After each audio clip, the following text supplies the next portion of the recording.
Welcome back to another episode of ROC Boys football, and we got a really good one on the week 2 slate as we're talking a little bit about the Iowa Cyclones going on the road and playing the Iowa Hawkeyes in the Cy-Hawk Rivalry game, the in-state game in Iowa.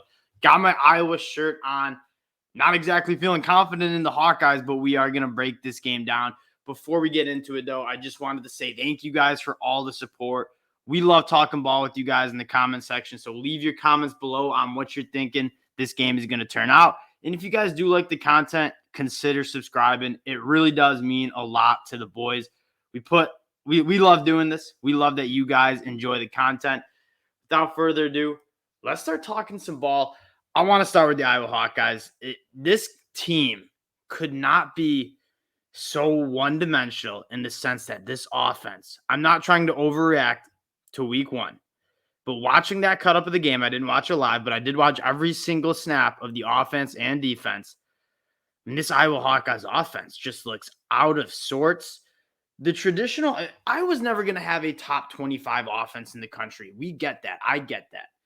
But they couldn't get anything going in this Iowa Hawkeyes offense that we're used to being able to see run the ball for 4-5 yards a carry, get into third and short, and convert on third down. We're just not seeing that. And going back and watching the game, that was the biggest problem. Spencer Petras is not a guy you want dropping back on 3rd and 8 and trying to push the ball down the field. It's not really good enough to do that, quite frankly. He is what he is. Iowa just wasn't putting him in positions to succeed. I mean, a lot of dropbacks, a lot of 3rd and longs. They weren't really giving him easy entry throws. When you have one of the best tight ends in the country in Sam Laporta, use him a little bit more. I think he only had 2 or 3 catches in week 1. He's a guy that can be special across the middle of the field, giving his quarterback easy throws. And I'm not trying to expunge Spencer Petras because he looked really bad. I think that's all you really can say. I think he posted like one of the worst QBRs we've ever seen, especially in a win. But this Iowa Hawkeyes offense they don't have a playmaker. And that's partly because of the injuries on the outside. They don't really have a dominant offensive line that we've seen from the Hawkeyes in the past. The running backs don't wow me. There's nothing on this offensive side of the ball that I can really get behind. Now, on the defense, this is one of the best defenses in the whole entire country. And Phil Parker is... You look at Georgia's defense last year. They were so good because not only is Dan Lanning a very good coach, but it's easy to be a really good defensive coordinator when you have the best athletes on the field. That's kind of what it's about on the defense side of the ball. I'm not saying Iowa's players are bad or they're not the best athletes ever, but Phil Parker, what he does with the talent that he has on defense, consistently putting out top 10 defenses in the country, is nothing short of extraordinary. I'm very surprised he's not a head coach somewhere. What Kirk Ferentz has done keeping him around, because this defense is phenomenal. And you're looking at probably the best linebacker duo in the country when you look at guys like Jack Campbell and Justin Jacobs. Jack Campbell, a guy that every single play I watch, he was around the football. He's glued to the football. He's making plays in coverage. He's making plays behind the line of scrimmage. He's making plays at the line of scrimmage. He goes sideline to sideline. He's a guy that I really like in this Iowa Hawkeye secondary led by Riley Moss. It's very good. Looking at Iowa State, this is a team that was, for the first time in a really long time, kind of undervalued. Matt Campbell and the juice they had with Breece Hall and Brock Purdy and guys like Xavier Hutchinson, who's back. This team was always not necessarily overvalued, but they were hyped the last couple of years, and they kind of failed to live up to that hype. This year, a lot of people were down on Iowa State. They haven't recruited well enough to be a top 25 team, losing all that talent to the NFL. I think this Iowa State team is much better than people think. I think Hunter Deckers is a quarterback that has more talent than Brock Purdy. Brock Purdy was the kind of guy that he was what he was. He didn't really improve the last 2 years he was at Iowa State. And you have a wide receiver in Xavier Hutchinson, who I think is one of the least talked about wide receivers and should be talked about more. Very smooth route runner, can work over the middle of the field. Very good after the catch. He just creates separation. He's good after the catch, and he scores touchdowns, and he catches balls, and he moves the chain for Iowa State. And then at the running back position, probably the biggest question mark you had, Breece Hall was one of a kind.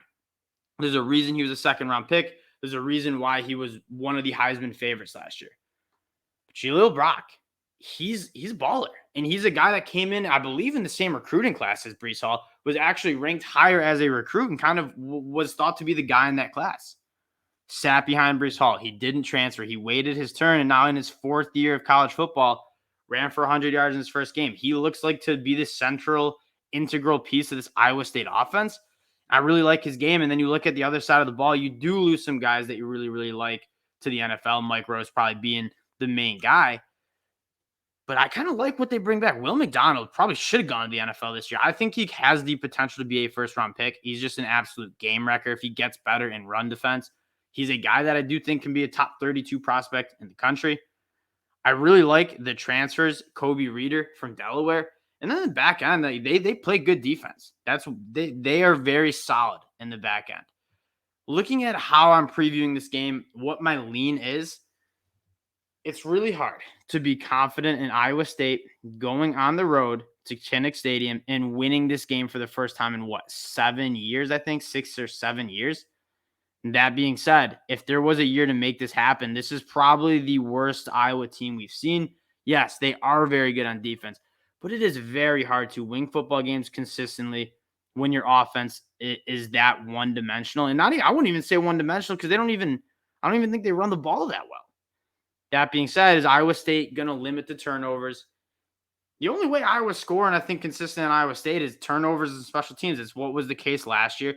If Iowa State can just ask a little bit less, let's kind of play Iowa's game with the field position and then hit the explosive plays when we can. I really do like Iowa State's chances in this game. If you're asking for a bet, the total, 40 is just really, really low. You would say under all day, but the total's 40. So I'm not necessarily taking the over because I'm not really expecting these teams to score any points.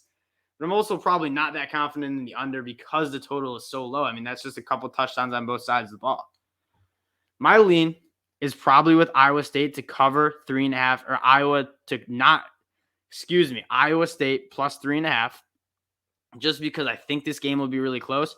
I'd be surprised if this game was decided and outside of a touchdown. I think Iowa State, this is probably their best chance to knock off the Hawkeyes, especially at home in a couple years.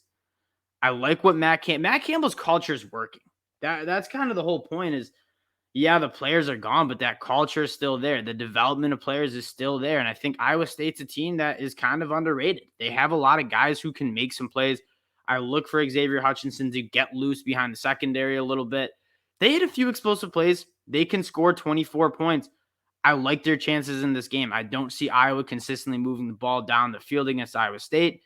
And again, this game is going to be ugly. It's going to be a rivalry game-esque game.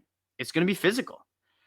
Lean in Iowa State plus 3.5 just because I think this game is going to be so close. And anytime you ask Iowa to cover any more than a field goal, it's tough sledding because they don't score that many points. If Iowa State can avoid the self-inflicted wounds like they did last year or like they couldn't do last year, I think I like the Cyclones in this game to at least cover and have a chance at knocking off Iowa for the first time in Matt Campbell's tenure.